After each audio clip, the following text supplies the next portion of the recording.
नमस्कार दोस्तों, मैं नवीन शुक्ल फिर हाजिर हूं एक और बेहद दर्दनाक क्राइम की कहानी लेकर।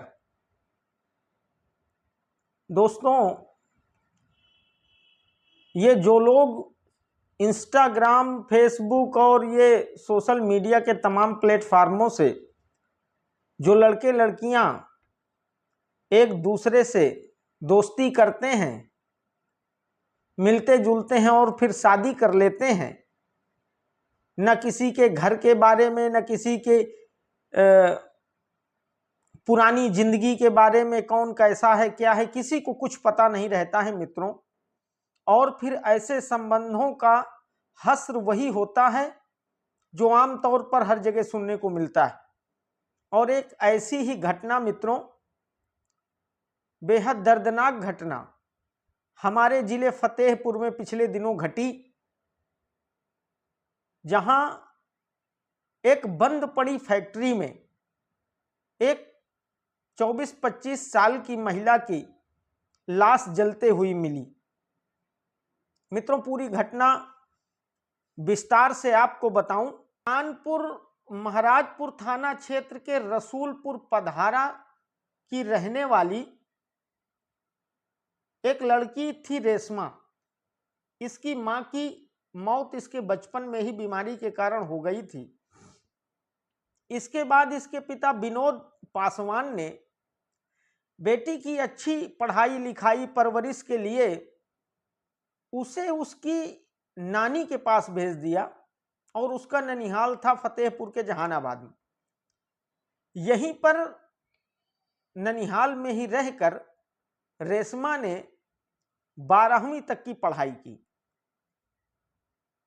परिजनों के मुताबिक मित्रों, सन 2021 में रेशमा की मुलाकात महाराजपुर गंगागंज निवासी दीपू पासवान से इंस्टाग्राम के माध्यम से हुई। दोनों के बीच 1 साल तक अफेयर चलता रहा, मिलना जुलना चलता रहा। इसके बाद दोनों ने अपने अपने घर वालों को मना पथाकर 2022 में शादी कर ली। चूंकि मामला मित्रों स्वजातीय था, दोनों पक्ष पासवान थे, तो दोनों के घर वालों को भी कोई ज्यादा आपत्ति नहीं हुई और 2022 में इन दोनों की शादी हो गई। और फिर इन दोनों को एक बेटा हुआ जिसका नाम है कार्तिक। और इस समय उस कार्तिक की उम्र 2 वर्ष के आसपास है मित्रों। संबंधियों ने बताया कि शादी के बाद से ही दोनों के बीच आए दिन झगड़ा होता रहता था। रेशमा कई लड़कों से उसके संबंध है, वो कई लड़कों से बात करती है, इस तरीके का आरोप लगाकर दीपू आए दिन रेशमा के साथ मारपीट करता रहता था। रेशमा की मौसेरी बहन मोनी ने बताया कि 15 सितंबर की दोपहर 2 बजे रेशमा के पति दीपू ने रिश्तेदारों के पास फोन किया और बताया कि रेशमा कहीं चली गई है। नानी किसनी ने महाराजपुर थाने में शिकायत भी की, लेकिन पुलिस ने उन्हें लौटा दिया। इसके बाद मित्रों रिश्तेदारों में खलबली मची। आखिर बेटी कहां चली गई, इतने दिनों से सारे लोग परेशान हुए। तो उन्होंने उसके फोटो की पंपलेट छपवाकर चारों तरफ चस्पा करवा दी और बेटी को ढूंढने लगे। इसी बीच मित्रों औंग थाने के रानीपुर में एक बंद पड़ी चमड़ा फैक्ट्री के पास आसपास के गांव के कुछ चरवाहे अपने जानवर चरा रहे थे। चूंकि फैक्ट्री कई सालों से बंद पड़ी थी और वो लोग अक्सर वहीं आसपास जानवर चराते थे, तो उनको पता था कि ये फैक्ट्री कई सालों से बंद है। लेकिन अचानक उन्हें उस फैक्ट्री से धुआं निकलते हुए दिखाई दिया।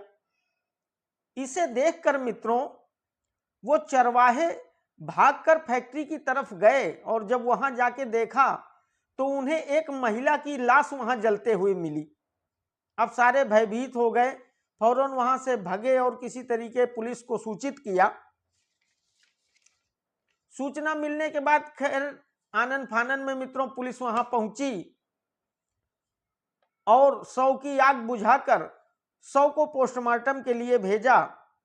महिला का चेहरा मित्रों बुरी तरीके से जला हुआ था, इसलिए उसकी पहचान नहीं हो पा रही थी। रेशमा के पति दीपू ने भी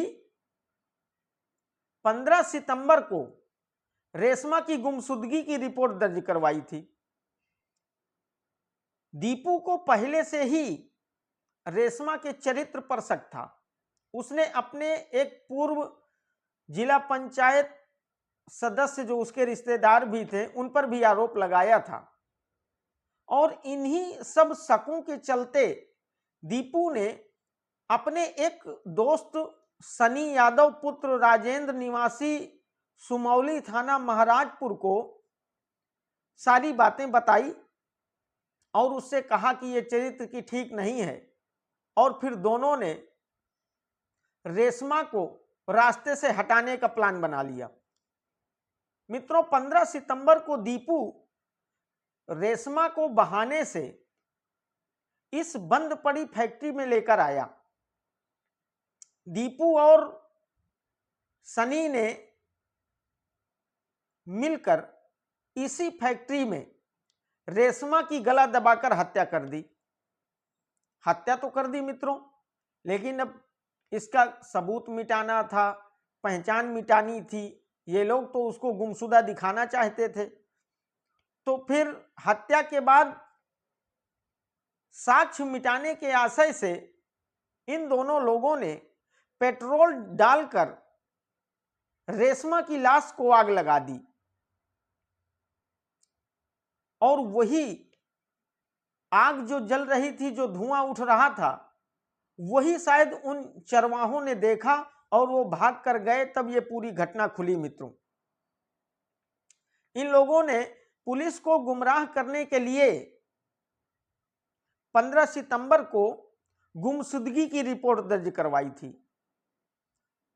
मित्रों जब ये लाश मिली तो रेशमा के मायके पक्ष द्वारा चस्पा किए गए पंपलेट्स और शव के पास बरामद हुई चीजों से रेशमा की पहचान की गई। काफी छानबीन और जांच पड़ताल के बाद पुलिस ने भी सारे सीसीटीवी कैमरे छाने, आसपास के जिलों में रेशमा की फोटो भेजी थी, चारों तरफ सारे फोन ट्राई करने की कोशिश की, ट्रैक किए सारे फोन नंबर्स और देखा कि उस समय इस फैक्ट्री एरिया में किस किस के नंबर एक्टिव थे जो रेशमा से जुड़े हों। इन सारी चीजों के बाद मित्रों पुलिस को रेशमा के पति दीपू पर ही शक हुआ और मित्रों इधर हत्यारों की गिरफ्तारी के प्रयास में एसओजी, इंटेलिजेंस विंग और औंग थाने की संयुक्त टीम रानीपुर के समीप चेकिंग कर रही थी। तभी मित्रों एक मुखबिर ने सूचना दी कि घटना में शामिल अभियुक्त खानपुर होकर बड़ा हार की तरफ भागने की फिराक में हैं, भाग रहे हैं।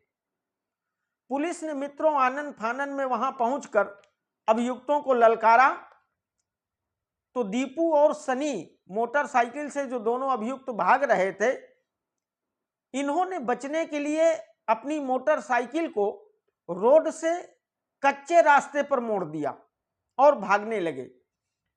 लेकिन मित्रों कच्चे रास्ते में हड़बड़ाहट की वजह से ये लोग डिसबैलेंस हुए और गिर गए।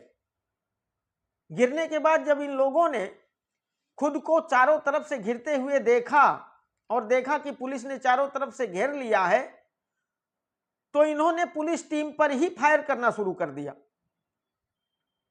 मित्रों आत्मरक्षा में जवाबी कार्रवाई में पुलिस ने भी गोलियां चलाई और उस गोलीबारी में रेशमा के पति दीपू के पैर में गोली लग गई और वह घायल हो गया और उसका दोस्त सनी यादव जो फरार होने की फिराक में भाग रहा था, उसे भी पुलिस टीम ने दौड़ाकर दबोच लिया। मित्रों, इसके बाद इन दोनों से सख्ती से पूछताछ की गई तो दोनों टूट गए। इन्होंने अपना जुर्म कबूल कर लिया और दीपू ने पुलिस को बताया कि उसने ही चरित्रहीनता के शक होने की वजह से अपने दोस्त सनी यादव के साथ मिलकर रेशमा की हत्या की है और उसकी लाश को पेट्रोल डालकर जलाया है। मित्रों, पुलिस ने इन दोनों के खिलाफ सुसंगत धाराओं में कार्रवाई की है। इन्हें जेल भेज दिया गया है। लेकिन मित्रों, मैं जो अक्सर कहता हूं कि बिना घर वालों की मर्जी के या ये फेसबुक, इंस्टाग्राम, ये इन सारी चीज़ों से जो बच्चे बच्चियां आजकल अपनी मर्जी से इस तरीके के कार्य कर रहे हैं, उनका परिणाम क्या आता है, ये लगभग रोज आपको 10-20 घटनाएं पूरे देश में मिल ही जाएंगी। तो मेरा निवेदन है उन बच्चे बच्चियों से जो अपने आप को बहुत एडवांस और आगे समझ रहे हैं, वो कृपया अपनी जिंदगी को इस तरीके जोखिम में न डालें। बड़े बुजुर्गों को, जिम्मेदार लोगों को, अनुभवी लोगों को उनकी जिम्मेदारी निभाने दें, घर वालों को उनका काम करने दें, तभी आपकी भलाई है। तो मित्रों, हमारे फतेहपुर में घटी इस दर्दनाक घटना की पूरी कहानी मैंने आपको सुनाई। ये कहानी अगर मित्रों आपको पसंद आई हो तो मेरे चैनल को शेयर और सब्सक्राइब जरूर कर दीजिएगा। बहुत बहुत धन्यवाद।